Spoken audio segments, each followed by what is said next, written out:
Today I'm here in front of you with a very important subject. The subject may be a bit provocative for a certain country, but it is equally very important for different nations in the world, particularly the countries in South Asia. Today the entire world is in the grip of terrorism. Everybody is talking about terrorism. But exactly what terrorism is all about? Is it just a phenomenal conspiracy?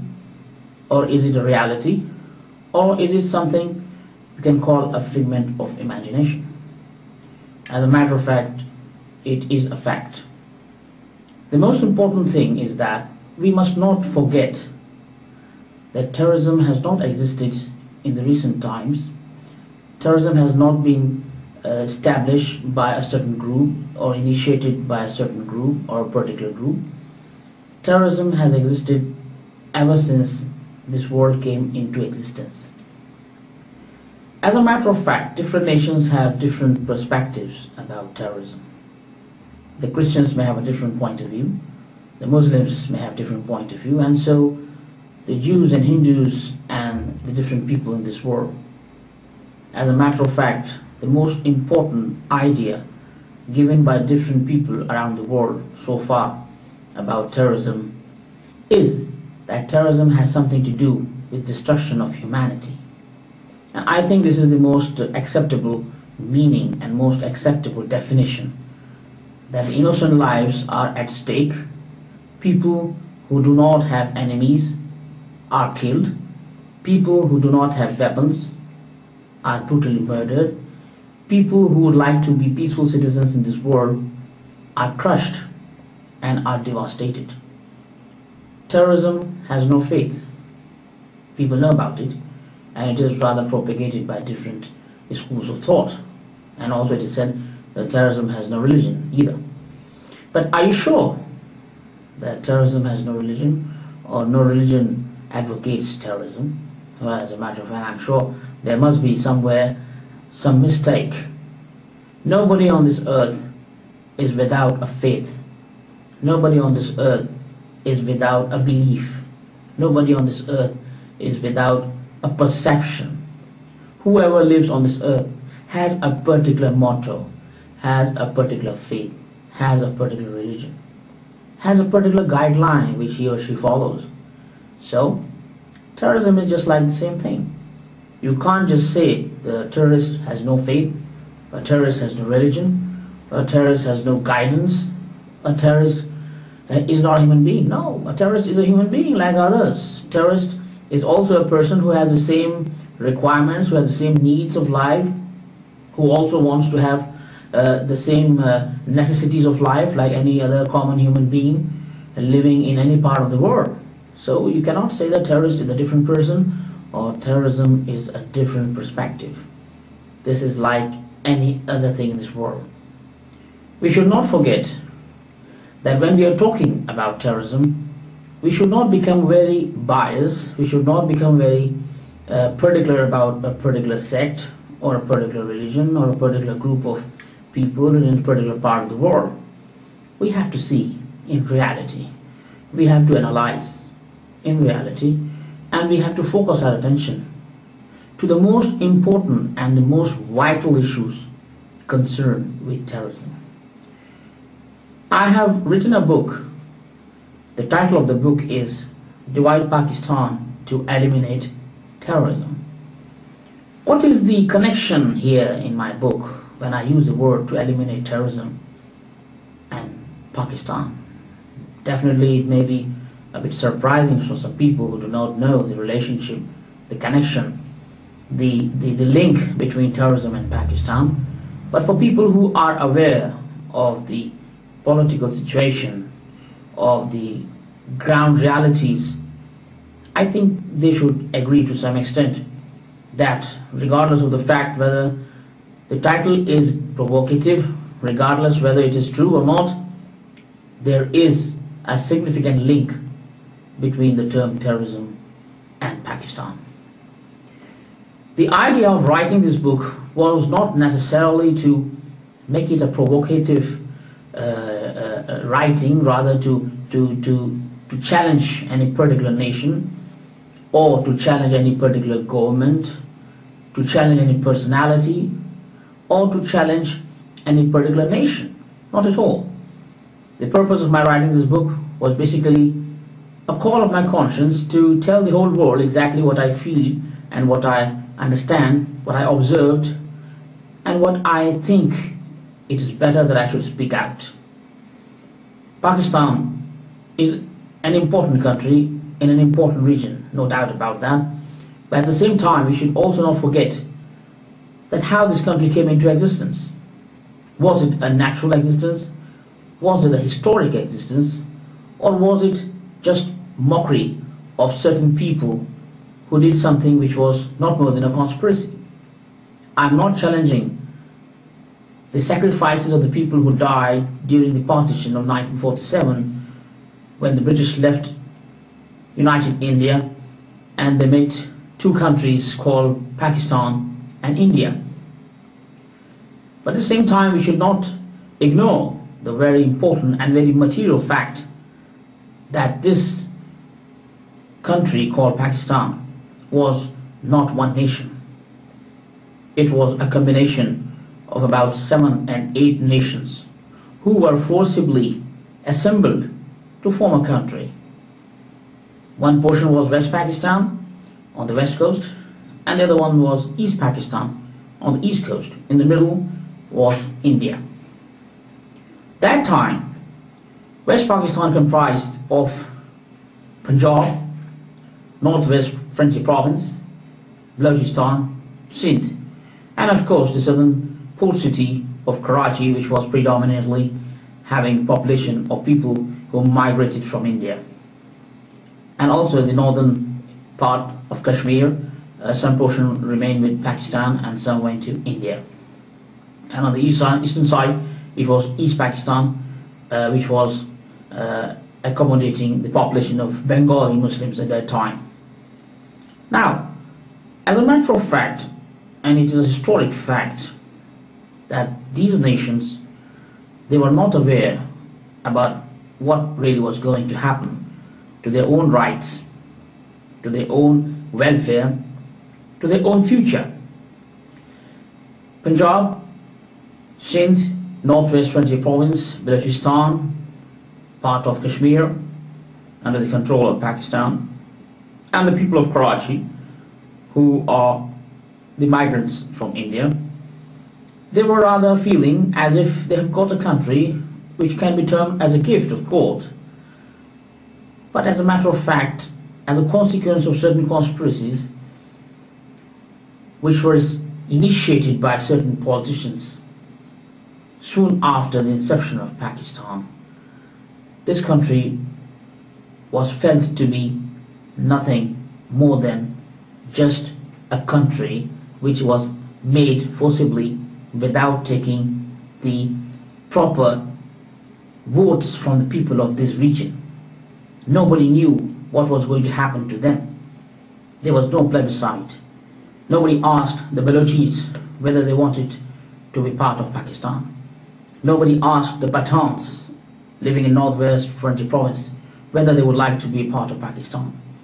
Nobody asked the people in Karachi whether they would like to have rulers from a particular province to rule you in place of the British.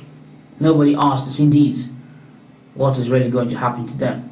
And equally, the Bengalis, they were given a different understanding. Finally, they came to know very soon, after 25 years of the inception of this country, that it was all fraud. When a country is formed in such a fraudulent manner, when the people who are living in that country do not even know what is really going to happen to them and what was it all about, I think such a country should be considered not a country but a colony. The colonial system remained in existence in Pakistan ever since it came into existence. British left the region, but they left their laws, they left their rules, they left their bureaucracy, they left their people. There was no white man, but the black man took the charge of the British rule in the disguise of a free nation. I am not against the inception of a country, or I'm not against the independence of Pakistan, and I'm not challenging the righteousness of the independence of this country called Pakistan. What I'm saying is that, what was the purpose of this country as a whole? Was it not for the Muslims? Or was it not for a particular nation? Or was it not a particular Muslims who wanted their own state, their own independence? If it's so, then why this country has so many provinces? Why this country has turned out to be a country where the human rights are violated exactly the same manner as they were violated before the inception of this country? The Bengalis were tortured to death, the Bengalis were killed, the Bengalis were assassinated, the Bengalis' rights were snatched, the Bengalis suffer from severe human rights violations. The Bengalis had no other choice except to leave this country and form their own country called Bangladesh. This is not a very simple way to understand this way. Make sure a country is disintegrated in 1971 is a proof that there was something wrong in its inception. Bengalis left Pakistan, formed their own country, not just because they got a dream, not just because that somebody came and told them. No, they did it because of the severe problems they suffered in the hands of the people ruling this country since its inception. 25 years of brutal, what you can say, persecution of Bengali nation, deprivation, killing, torture, rape, and whatnot. That caused the independence of Bangladesh. Do you expect the whole world to forget the killings of millions of Bengalis on their own soil by the then Punjab army in East Pakistan? I think that's not fair.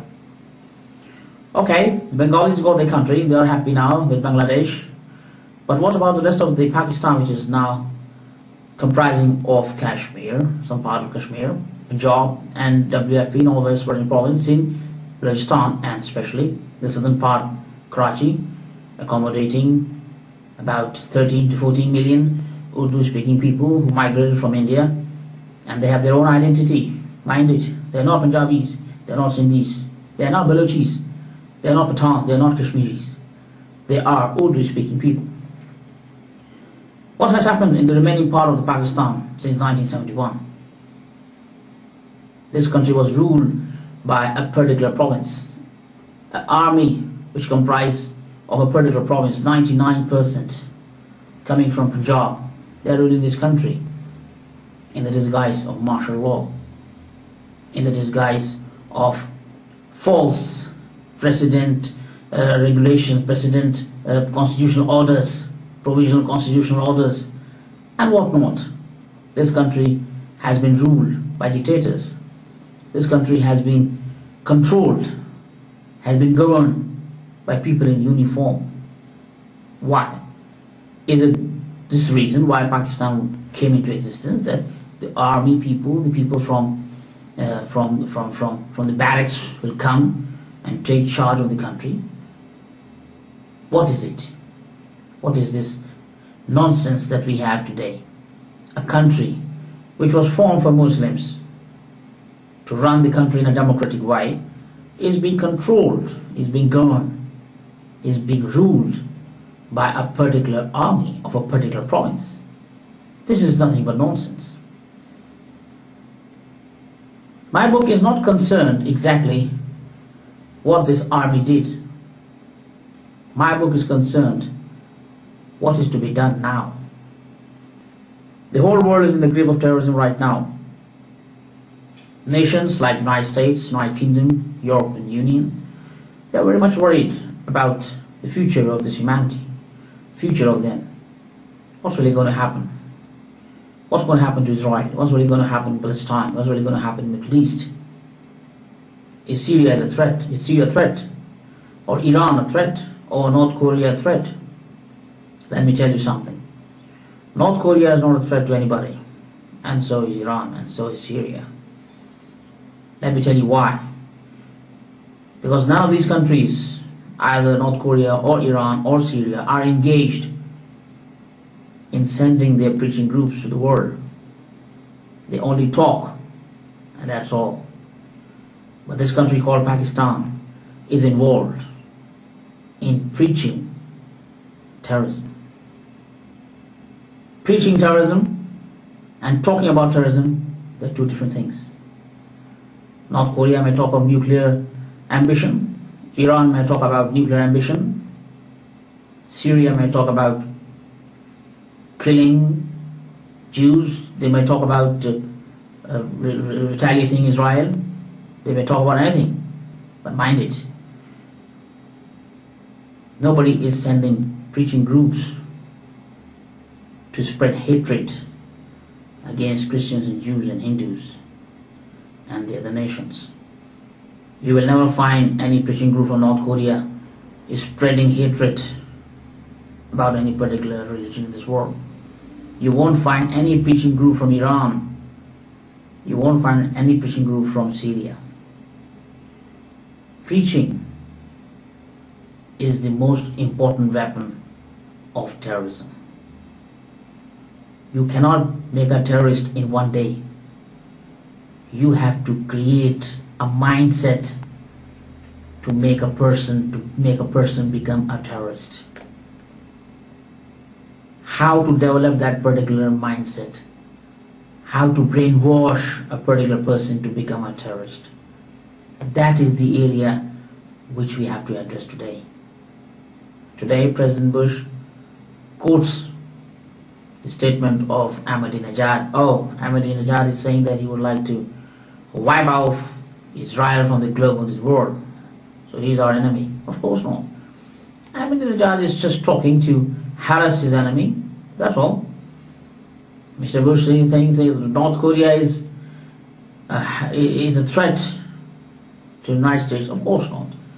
North Korea, they are only just trying to boost the economy, just trying to harass, just trying to blackmail, that's all.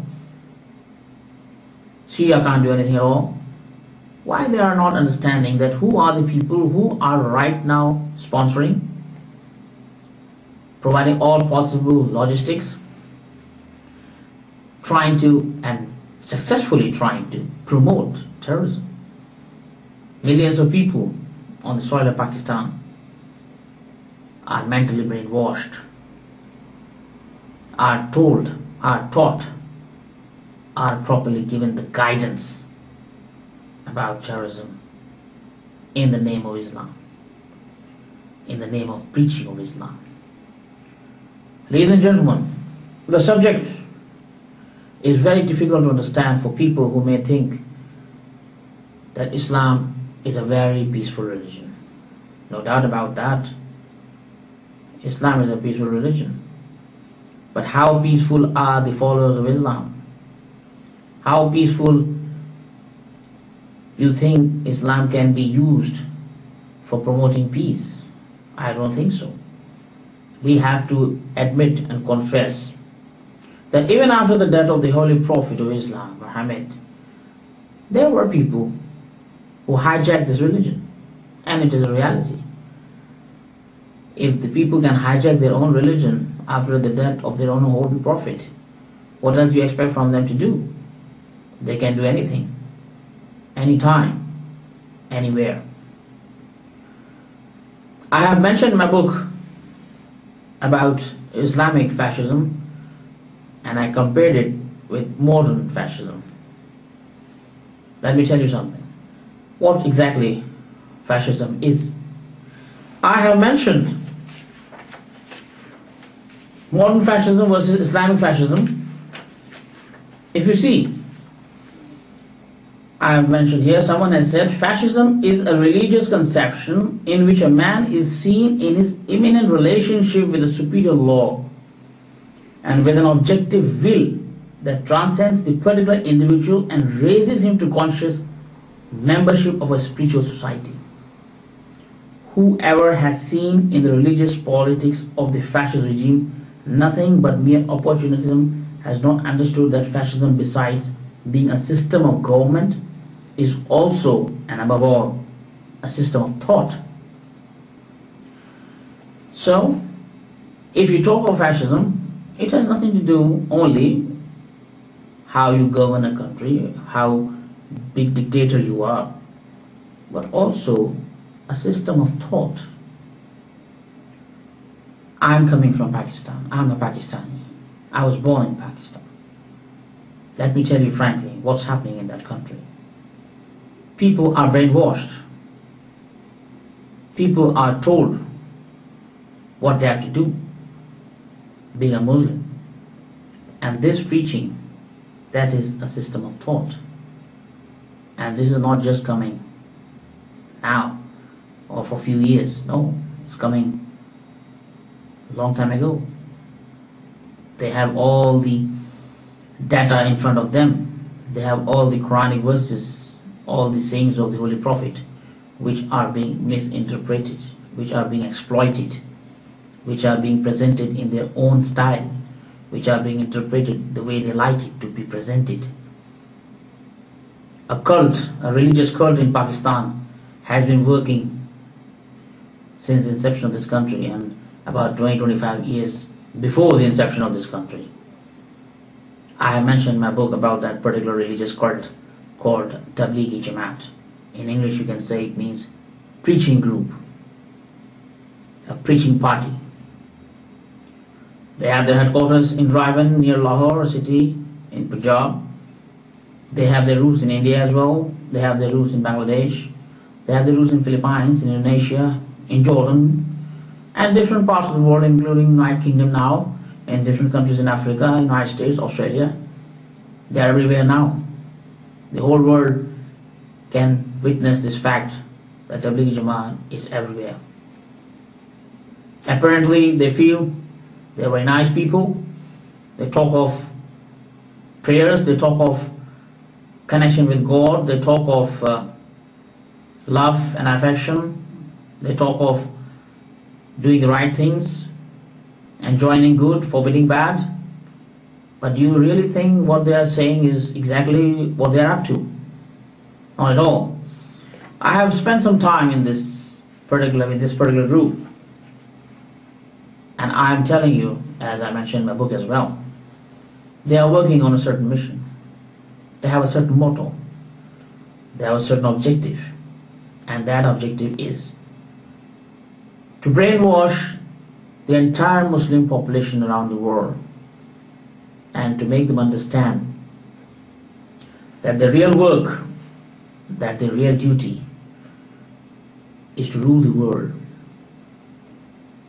to glorify the name of God, to crush the Christians and Jews and Hindus and all infidels on this earth, and to put the flag of God on every soil of this world. This is nothing so strange for people who know what I'm saying, but it may be strange for those who may not know the reality of Tablighi Jamaat. These people have the objective to ensure that the whole world has only one religion called Islam. I don't remember, I don't know if I've read somewhere that the Christians and Jews have existed during the time of the Holy Prophet of Islam, Muhammad, in Mecca. They were not crushed to death. They were not cut into pieces. They were not blown off. They existed even after the coming of Islam, after the declaration of prophethood by the Muslim Prophet Muhammad. They existed on the soil of Saudi Arabia, right now as you call Saudi Arabia. So why now? Why now these people are giving a different teaching through the interpretation of Quran that the Christians and Jews and Hindus be eliminated from this globe? Why they are preaching to create a group, an effective group of people who are ready to die, who are ready to commit suicide in the name of Islam anyway. Why? The reason is If I take you to the soil of Saudi Arabia, this is a very stubborn country. The history is very, very, what I can say, horrifying. They killed their own brothers, they killed their own sisters. These people killed even the followers of Islam on this soil. They have killed the children of Muhammad. They even killed the scholars. They even killed the holy saints and whatnot.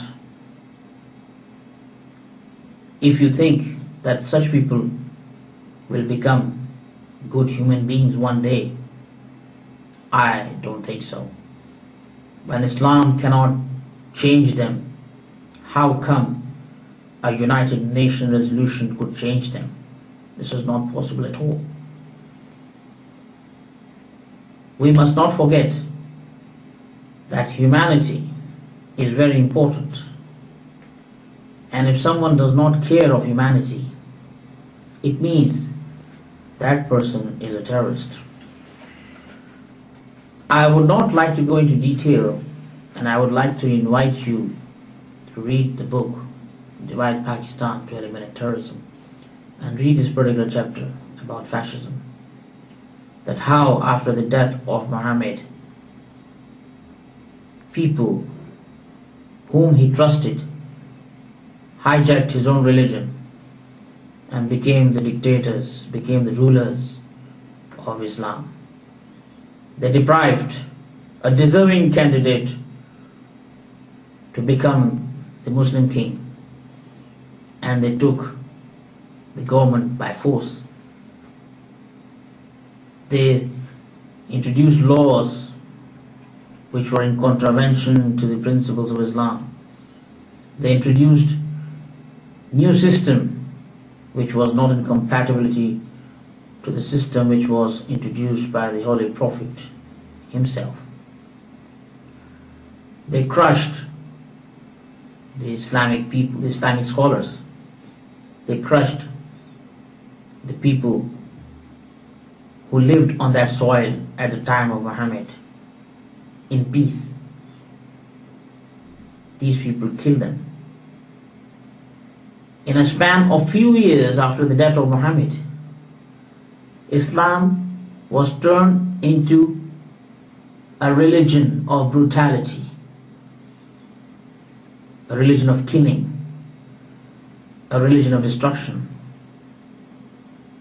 as if these people were more bigger Muslims than Muhammad himself, that during the time of Muhammad, Jews lived in the town of Mecca, the Christians lived peacefully in the town of Mecca, but after his death, the same Islam became enemy of Christians and Jews.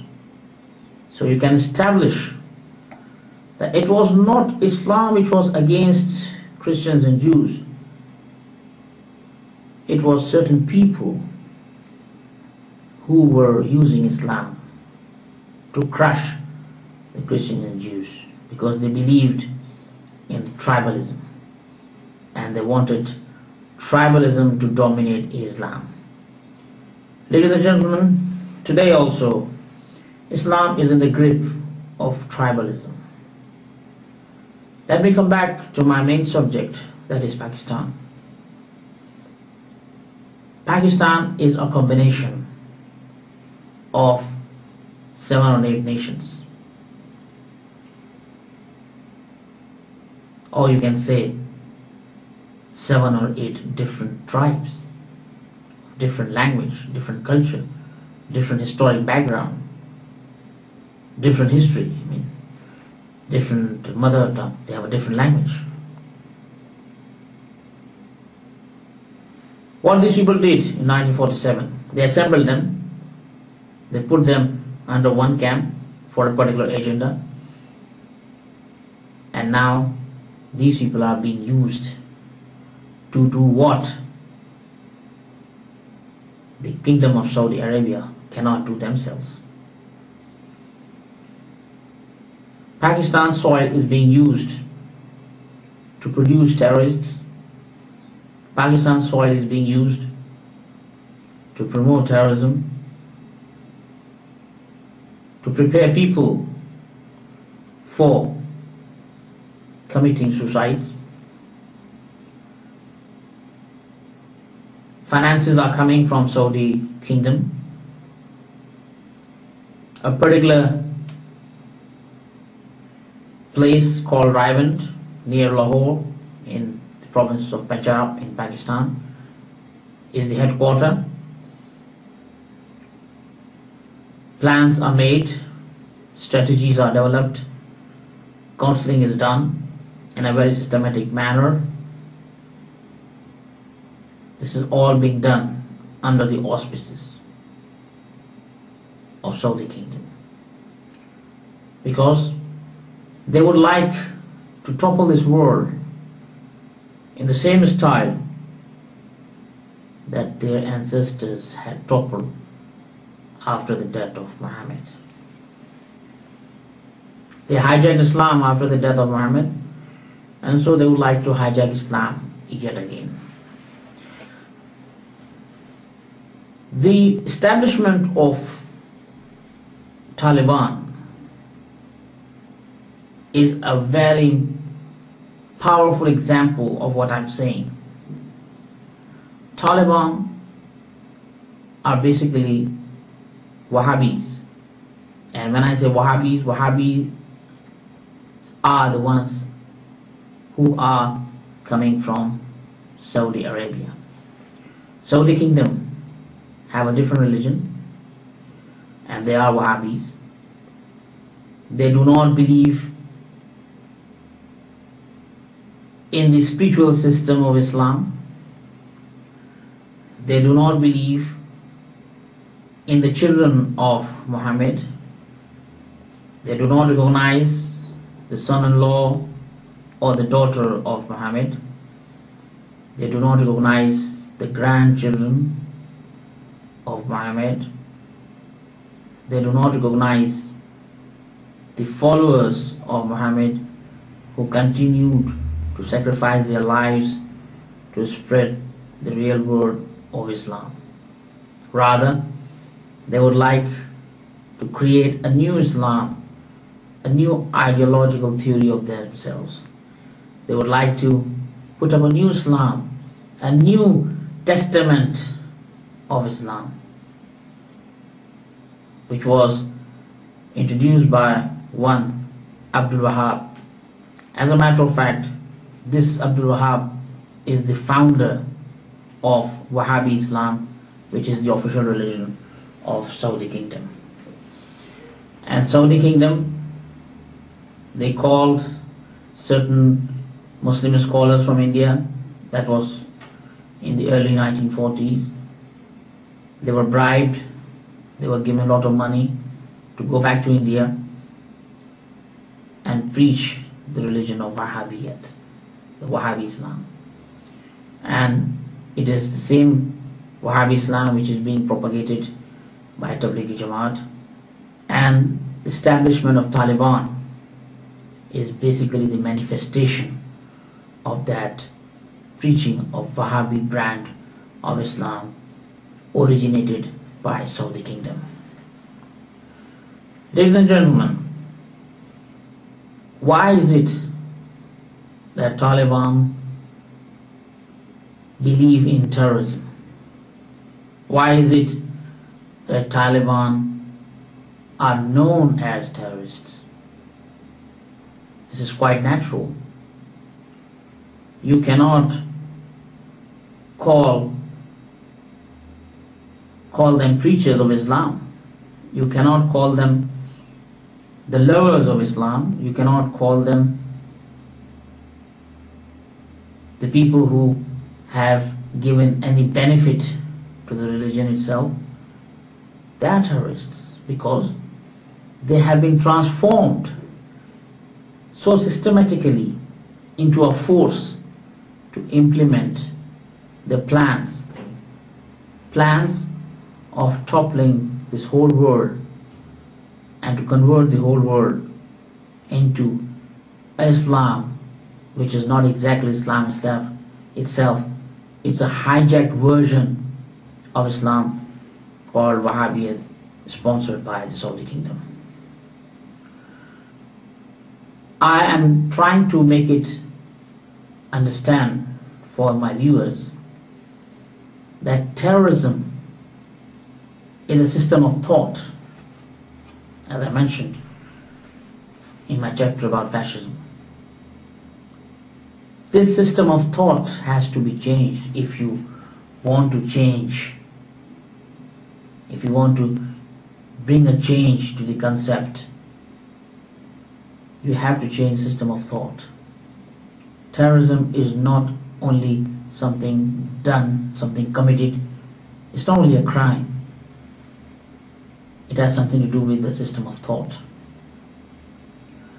And right now, Pakistan is the headquarter to promote, to sponsor, to help, to coordinate, to prosper this particular terrorism. Ladies and gentlemen, Pakistan is normally, definitely, it comprises of Balochistan, Northwest Frontier Province, Sindh, Karachi, Kashmir. But these provinces have no role in terrorism. They don't even have proper drinking water to drink. They don't even have proper food. They don't even have amenities of life. This terrorism is coming in the name of Pakistan from a particular province, and that is Punjab. Why? Punjab is controlling the entire army network. Punjab is taking care of the preaching groups under the umbrella of Tablighi Jamaat, the Muslim preaching group. And it is the Punjab which has given birth to a terrorist organization called Inter-Services Intelligence.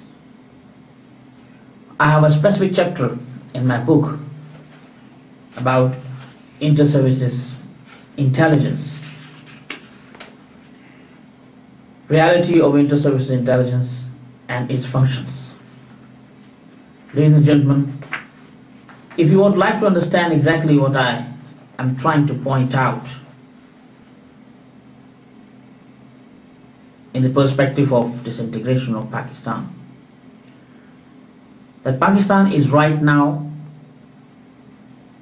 an institution, is playing role of an institution where you learn theories, you learn practically what to do. It's a laboratory of terrorism. We produce terrorists in that country under the auspices of Saudi Kingdom with the technical help of Inter-Services Intelligence and with the intellectual support of Tablighi Jamaat. Because terrorism is a system of thought, and a system of thought is coming from that hijacked brand of Islam called Wahhabiyat, promoted, sponsored by the Saudi Kingdom. Inter-Services Intelligence is a Pakistan-sponsored intelligence agency involved in designing and implementing terrorist activities in South Asia and making future plans for destruction of USA, Israel and India. It is true, ISI has so many plans on their agenda. The ISI is tasked with collection of foreign and domestic intelligence, coordination of intelligence functions of the three military services, surveillance over its cadre, foreigners, the media, politically active segments of Pakistani society, diplomats of other countries accredited to Pakistan, and Pakistani diplomats serving outside the country, the interception and monitoring of communications, and the conduct of covert offensive operations. Ladies and gentlemen, I don't know how many people may be knowing about ISI. People know about KGB, people know about CIA. In my opinion, ISI is more dangerous than CIA and KGB. ISI is a state within a state.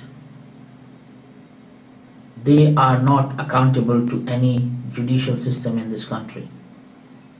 They do not need any warrant to arrest anybody. They do not need any search warrant to search anybody's house. They don't care of any judge sitting at any sessions court or at any high court or even Supreme Court of Pakistan. ISI is empowered to do whatever they would like to do, regardless of what the law of the country says. ISI has a long history now, as I must mention right now. You can read the details in my book. ISI is controlling the systematic training camps in Afghanistan, in Pakistan. ISI is promoting terrorism in Afghanistan to fight against NATO forces, and ISI is helping Tablighi Jamaat to continue producing terrorist brains so that such people are used for terrorist activities around the world. I must confess, and I don't have any embarrassment in confessing, that I am very, very embarrassed to be a Pakistani, because this country has proven to be a terrorist country because of a particular province, of a particular agency called ISI, and a particular preaching group called Tablighi Jamaat. I therefore wish that I should not be called a Pakistani in that perspective. Hence, it is necessary that in order to eliminate terrorism network, in order to crush this systematic preaching of terrorism in the disguise of Islam through Tablighi Jamaat, in order to dismantle the terrorist network, Pakistan must be disintegrated. Pakistan's soil should not be used for any further terrorist activities, terrorism promotion activities. If we break Pakistan today, instead of Northwest Frontier Province, we have an independent Pakhtunistan. This will crush the link between ISI and Taliban. If we have an independent Balochistan today, this will crush the training camps on the soil of Balochistan sponsored by ISI. If we have an independent country called Sindhu Desh, this will stop the cross-border terrorism inside India committed by the terrorists crossing the Sindh border into India. If we have an independent southern port city of Pakistan, which is housing about 13 to 14 million Urdu-speaking people, these terrorists will not use the Karachi seaport for sending terrorists around the world through sea routes. Ladies and gentlemen, the disintegration of Pakistan is not only for the rights of the deprived nations like Pakhtunistan or Balochistan or Sindh Desh or Urdu-speaking communities. The disintegration of Pakistan is important to crush the terrorist network which is so systematically, so beautifully engineered right now that the whole world does not know what may happen tomorrow. Terrorism is not only picking up a particular weapon and using it. Terrorism is a system of thought. And who is promoting that system of thought? It is not Syria. It is not Iran. It is not North Korea. This is Pakistan, where this is being done by ISI and Tablighi Jamaat. As I mentioned earlier, you will not find preaching groups in thousands coming from Iran to America, coming from Iran to England, coming from Iran to Africa, coming from Iran to Australia. No. You won't find preaching groups from Syria. You won't find preaching groups from North Korea. But you will find preaching groups from Pakistan. Why on hell these people have so much pain for the preaching of their own religion? They don't have any pain in reality. They have a certain agenda. They have a certain motto. They have a certain objective. That objective is very much visible now. To brainwash young generation, young men from the age of 21, 22 to 35 or 40. They have already started their activities in United Kingdom for almost last 30, 40 years. Today, we are facing the consequences. These people have been very effective on the soil of the United States. Today, we are facing the consequences. These people were effective on the soil of Indonesia. Today, we are facing the consequences. These people have entered Jordan. They have their headquarters in Jordan. They have their people in Yemen. They have their people in Saudi Arabia. They have their people in Africa. Who knows what may happen tomorrow? I think the strategy to address the issue of combating terrorism must be revisited. This has nothing to do with a military combat. If a person does not have a weapon in his hand, how you're going to combat?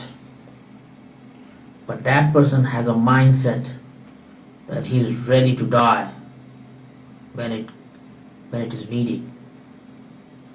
How can you change that system of thought? You cannot change system of thought with a bullet. To change the system of thought, you have to change the system. And the system of Pakistan can only be changed. It can only be changed in its disintegration. Ladies and gentlemen, this is nothing impossible. I would like to request whoever is listening to me to contact any person in this world what he knows about Pakistan. They only think that Pakistan is like any other country. They don't know that Pakistan is a combination of 7 and 8 nations, and it's only one nation which is controlling the whole affairs of this country. It's only one nation, one particular nation who has the army, who has a brutal agency called ISI, who are sponsoring the Islamic preaching. It's only one province called Punjab. Sindh has nothing to do with it. The Pakhtuns, the Pathans of Northwest Frontier Province, they have nothing to do with it. The Balochis, they have nothing to do with it. These people do not even have proper drinking water, as I mentioned. They are suffering from persecution. They are suffering from human rights violation. They are suffering from the dictatorship of General Musharraf. Who is General Musharraf? I have mentioned in my book, General Musharraf is a terrorist in uniform. And when I say that, I'm not joking. On page 121, I have mentioned some important details about Pervez Musharraf. In my opinion, General Pervez Musharraf is a terrorist in uniform. It is better not to judge the reality of General Pervez Musharraf by his recent actions of cooperation with the United States in the so-called war on terror. General Musharraf has many faces, like his ancestors, which make him more vicious, criminal, and disgusting. Although he never wanted to rule Pakistan, as he claimed earlier, when he came from backdoor by removing the then Prime Minister of Pakistan, Nawaz Sharif, General Musharraf began his romance with Pakistan's top political parties from Punjab in order to implement ISI's agenda of destroying the United States, UK, India, and Israel, being a task given by the Holy Book. Ladies and gentlemen, I have already mentioned in some place in my book that people who have the ambition of ruling, regardless of the fact whether they deserve to rule or not, such people are called fascists. After the death of the Holy Prophet of Islam, Islam was hijacked by people who loved to rule, who wanted their tribe to rule Islam. They did not want Islam to rule them. They wanted their tribe to control, to govern Islam. This particular system of thought, of ruling, of dictatorship, it is nothing but fascism. Musharraf is yet another example in today's time. He is replicating exactly what his ancestors did. He wants to become a dictator. He is a dictator. He has hijacked this country. He is using the soil of this country, the resources of this country, people of this country, to promote what he wants to promote. He is not a person coming from any democratic system, from any democratic way. Definitely he must have some hidden agenda. Otherwise, why would he have come from back door? Ladies and gentlemen, I am pointing finger without any hesitation to Saudi Kingdom. These people are using this soil of Pakistan to do what they cannot do themselves.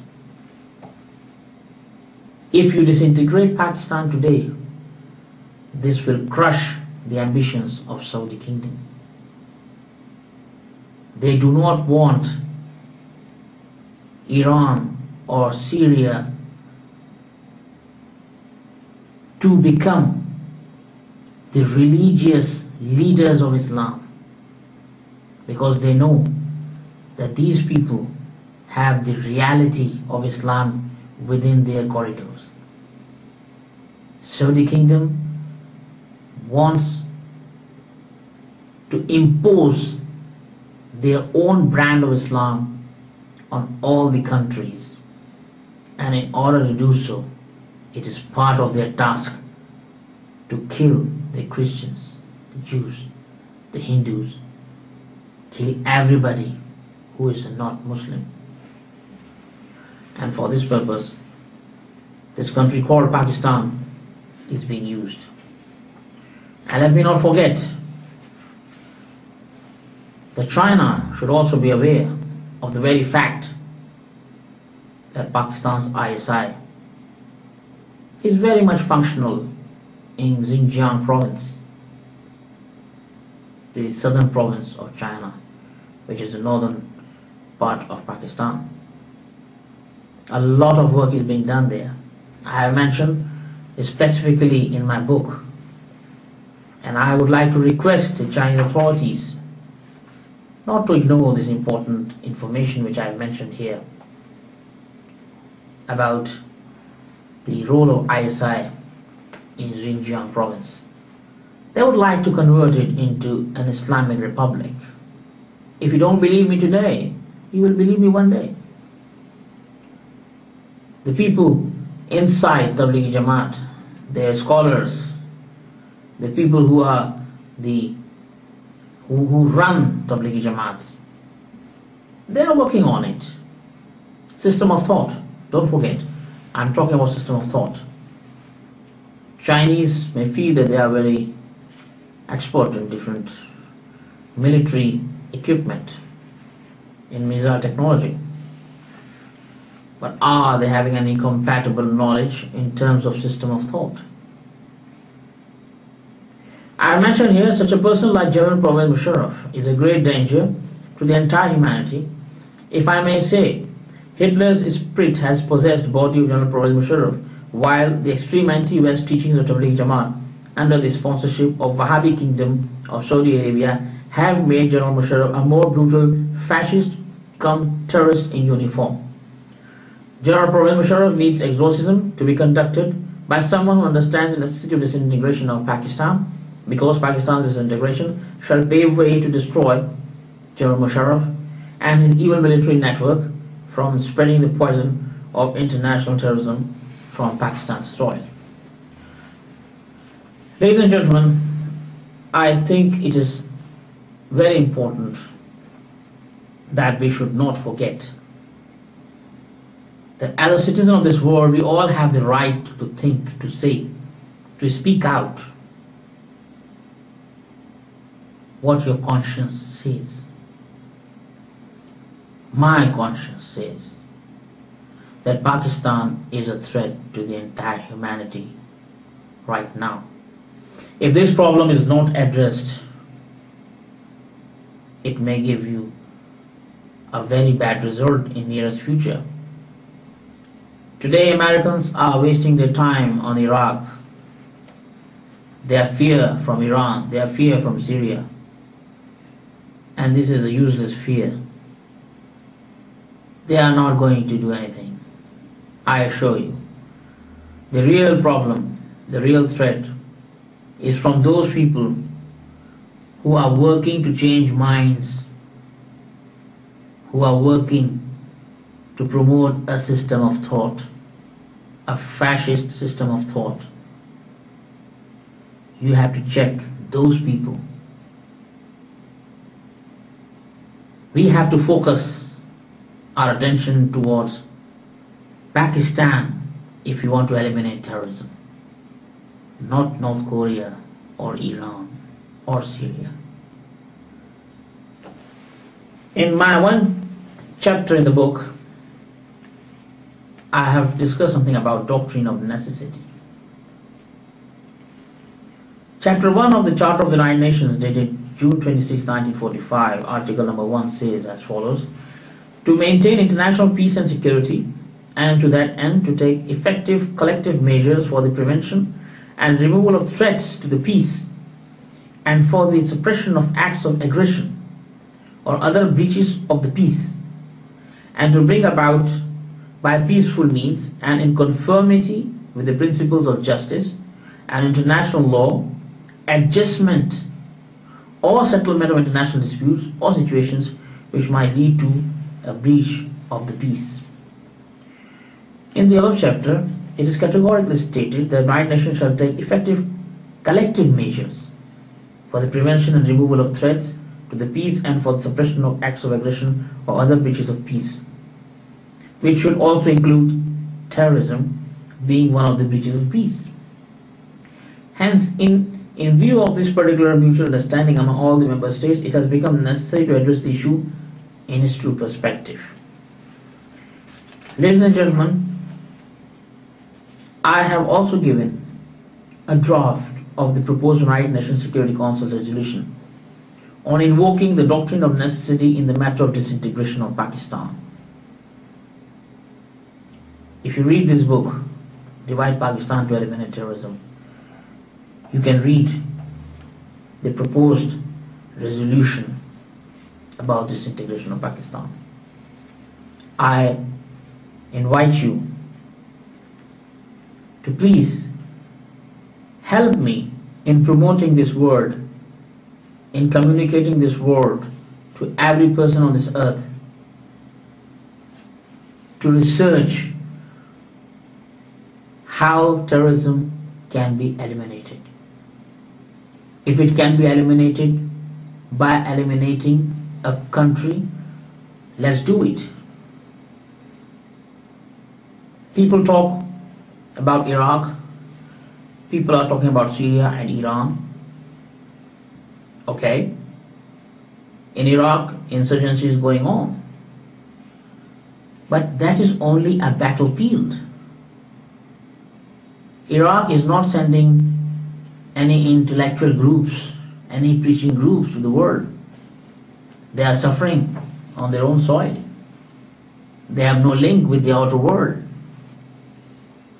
They are fighting. One day they will stop fighting when the bullets are finished. When they have no more gunpowder remaining, it will finish. It took 25 years for the Vietnamese to stop the war, so it will take another 10 or 12 years for the Iraqis to stop that war. But do you think this will end terrorism? Not at all. Because terrorism is not coming from Iraq. Terrorism is not coming from Iran or Syria. Terrorism is coming from a different part of the world. Pakistan. Ladies and gentlemen, a lot of critics have criticized President Bush, that President Bush did not find weapons of mass destruction in Iraq, and the war of Iraq was a total blunder. I'm not advocating President Bush, but if I would say that he did find a weapon of mass destruction, and that weapon of mass destruction was Saddam Hussein himself. He was himself a weapon of mass destruction. In the whole Iraq, there was only one man called Saddam Hussein who was promoting a system of thought of fascism. It is very fortunate that they killed Saddam Hussein. They hanged him to death. They have killed one fascist system of thought. A person who wanted to crush, who wanted to kill one person. But if you have thousands of such Saddam Hussein in different parts of the world, what will you do? You cannot hang them all. But you can do something to stop their production. If Osama bin Laden exists, it is not that Osama bin Laden himself is running danger, is running a threat, is a threat. People like Osama bin Laden are equally of great threat to the entire humanity. Now we have thousands of people, thousands of young men, thousands of people who have similar faith like Osama, who have similar mindset, who have been brainwashed, who believe in destruction of United Kingdom, United States, Israel, who believe in killing of Christians and Jews and Hindus and infidels, who believe in making Islam the only religion on this globe. This is a system of thought. This is the fascist system of thought. How are you going to stop it? You have to carry out an analysis. This is a cancer. You have to check which particular spot is cancer emanating from Pakistan. We must not forget that whatever diagnosis we have to cure it too. We cannot ignore the reports of the human rights organizations in this world. We must not ignore the United Nations resolutions. We must not ignore what the people are saying around the world. Why we ignore the reports calling for destruction of terrorist camps on the soil of Pakistan. Why we should ignore the business of drug, the cultivation of poppy in Afghanistan and Pakistan under the auspices of ISI. Why we must ignore the training of terrorists on the soil of Pakistan, supporting Taliban to fight against foreign forces in Afghanistan. Why we must ignore the creation of certain Islamic groups within Pakistan who are armed, who are given proper training by its own army, Pakistan's army. Why we must ignore? This is no time for ignorance, ladies and gentlemen. We must know. We must get to the root cause of terrorism. We must get to the real problem, where it is coming from. My book, the title of the book, Divide Pakistan to Eliminate Terrorism, is itself a message that if you want to eliminate terrorism, you must disintegrate this country in order to crush the network. Lastly, I would like to tell you that disintegration of Pakistan is as important as any other problem on this earth right now. We have a lot of problems in Middle East. We have problem about nuclear ambitions of Iran, North Korea. This is what is being propagated by Western media. But do you think that nuclear ambition is as dangerous as promotion of a particular system of thought?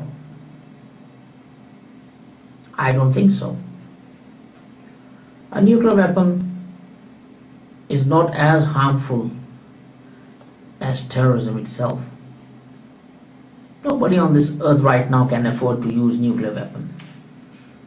They can use it to give you a threat, to threaten somebody, but I don't think so there is anything more than that.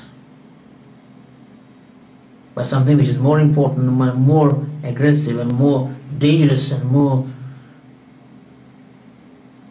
what I can say, dreadful, is that particular mindset. A person who has been brainwashed to kill another person on this earth, this is more harmful than a nuclear weapon. A mindset to get up and kill somebody in the name of his own faith is the most harmful weapon on this earth. And Tablighi Jamaat and ISI, they are producing weapons of mass destruction. These weapons are not of metal, they are flesh and blood. This is what we have to address. And for this purpose, I would like to request the viewers that Pakistan should be disintegrated so that we should know how we can crush the Punjab's control on all parts of this country.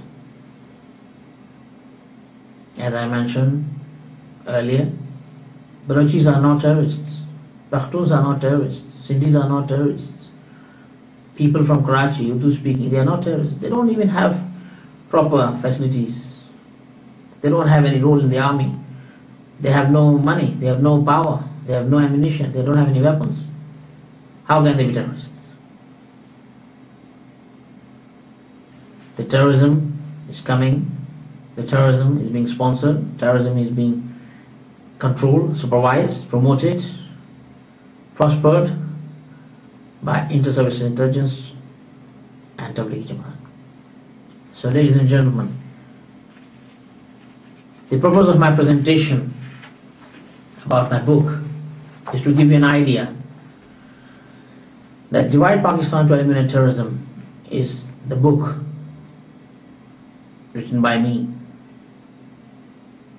as voice of my conscience to tell to the whole world, beware, time has come that we should address the issue of terrorism in a more responsible way, in a more effective way, in a way which is not just a matter of telling, which is not just a matter of saying anything not based on reality, which is based on reality. Nothing to do with any, what I should say, blunder of facts, but it should be based on factual data. The factual data shows that if Pakistan is disintegrated today, the world will be at peace. The terrorist network on the soil of Pakistan will be crushed. This will stop the terrorism to spread further. This will prevent any further insurgency in Iraq. This will prevent any terrorist acts in United States, United Kingdom, any other part of Europe, or any part of this world. I would like people to get up and raise their voice to stop the movement of preaching group called Tablighi Jamaat, to stop them from doing what they are doing, to stop them from what they are doing in the name of Islam. They have a particular motto, they have a particular objective: to create human brains who are ready to kill. Ladies and gentlemen, I would only like to request in the end that we must revisit the concept of terrorism in the perspective of system of thought. System of thought, if it becomes dangerous, is more harmful than a nuclear weapon. Thank you very much. Good night.